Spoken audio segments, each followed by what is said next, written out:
Sanibonani molweni namkela kweZC TV ngesiXhosa. After ke uLazarus esazi ke isitori sikaZoleka nomawethu khange ke abe naso ke isibindi sokumbuza.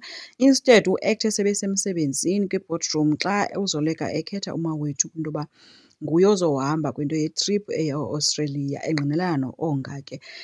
Wabe sithi ke uLazarus no, mabanikezwe kaloku nabanye i-chance noQhawe uGoody kanye noLwandle uGoody. Baye baphikisana ke phambi kwabasebenzi until uZoleka amcele ke bucala ke mabawuthetha. Kulapho uLazarus ade wabe uyayithetha ke into yoba kwenzeka ntoni. uZoleka ubona ke into yoba ininzi into wethu ekhoyo sithi umawethu egqibela uncedo nalapha emsebenzini wabe sithi omnye nalapha kuwe mos. Adideke kancinci kuZoleka embuza uba uyam-atyhuza nawe. Uthi omnye no andikuatyhuzi, uthetha ngento endiyaziyo nawe yaziyo ungazondenza isibhaxa. But ke uZoleka egqibela into wavuma ke into yoba ewe ndandilala naye umawethu. uLazarus ke ukhalazele into yoba ke wawulala naye uyi-CEO, ulala kanjani nee-employees. Uvumile kuZoleka esithi kwaku-before ndibe yi-CEO. So uLazarus uye wambonisa ke ividiyo ke kaQhawe apho athetha khona noZethu. So kwabe ke uZoleka akho kuphika ke ngoku because nantsi into yonke ikhona apha. Later ke ngoku uLazarus xa uGoody ke kuqala kwafika ke hayi wazintyintya kuGoody ngotywala ke. uZoleka uthe efika ke wafika semxelela into yoba badinga into yoba ke bathetha wabe sithi omnye andifuni nova.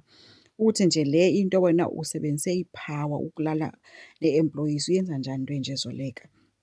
uZoleka uthi uyazama wethu uku-expleyina yonke le nto. Besithi omnye uyifihleleni pho yonke le nto. uZoleka uthi hayibo yayingabalulekanga, ifana noba nawe zange ukwazi ukundixelela into yoba zithini izinto zakho zonelilian nabanye abantu.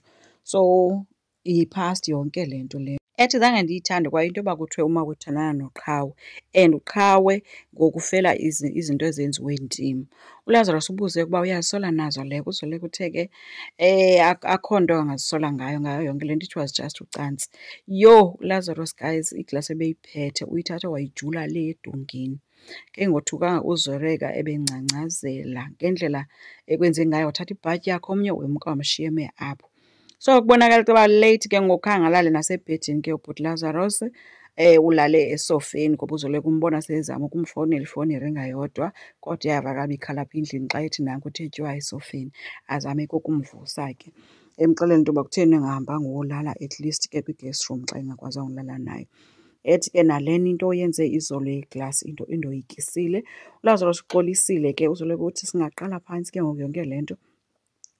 Uthi uLazarus singayiqala phantsi kodwa under one condition, nje ndifuna nje ukwazi into yoba wagqibela nini ulala nomawethu, phi, xeshani, ufuna nedeyithi kangaphi.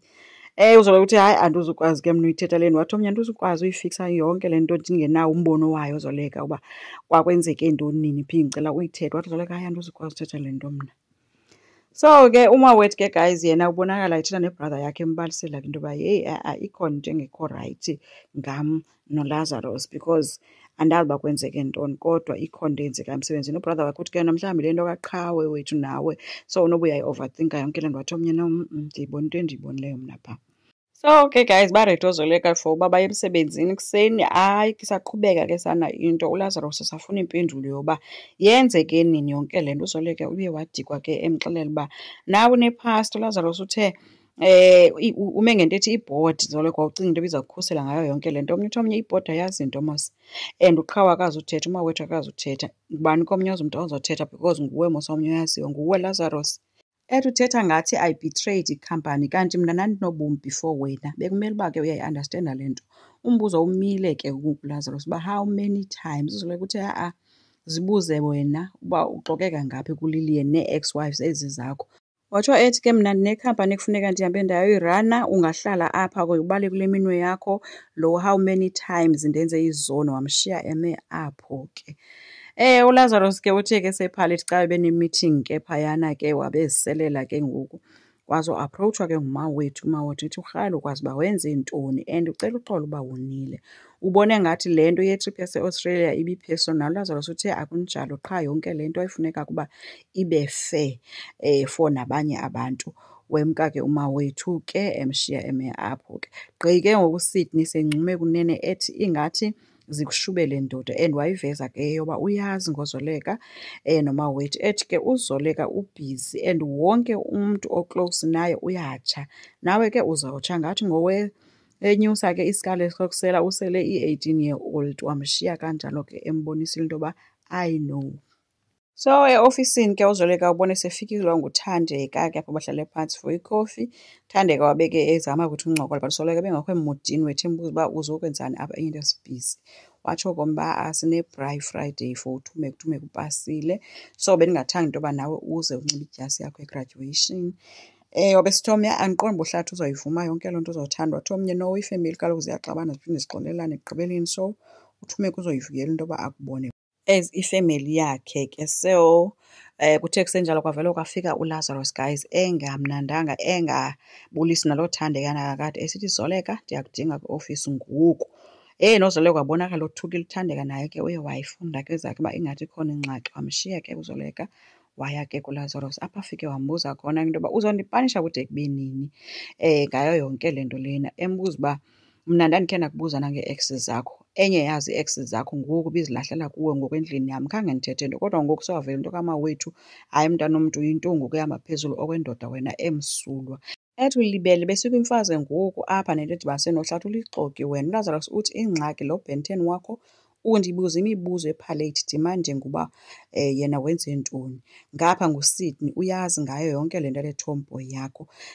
Ibinguye uhlathi ngoku kwi-summit endihlaza phambi kwabantu. uZoleka uthi uyayibona ke le nto, if uSydney uyayazi le nto ichaza into yoba usebenzisana noLilian.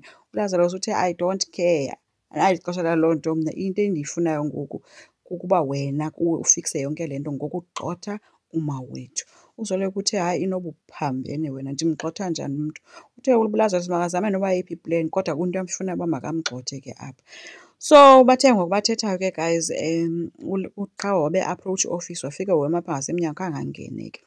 uZoleka uzamile ukuchaza into yoba mna ndenze into endigxotha i-employment endandiyenze before ndibeyi-CEO, wathanda uzukwazi. Baphikisene ke until ke uLazarus amenshine into ethi uQhawe kaloku ngumntwana wam naye ngoku and andizubukela inkwenkwe eyahedisha umntanam ilapha.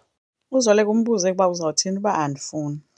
Hayi ke khange abe nampendulo ke ulazi. uQhawe ke guys uthe seyisekhaya wafika wabalisela ke itshomi le nguzethu again uba into iyaziwa ngabazali and worried because uyayazi uba uLazarus uyamthanda umamakhe.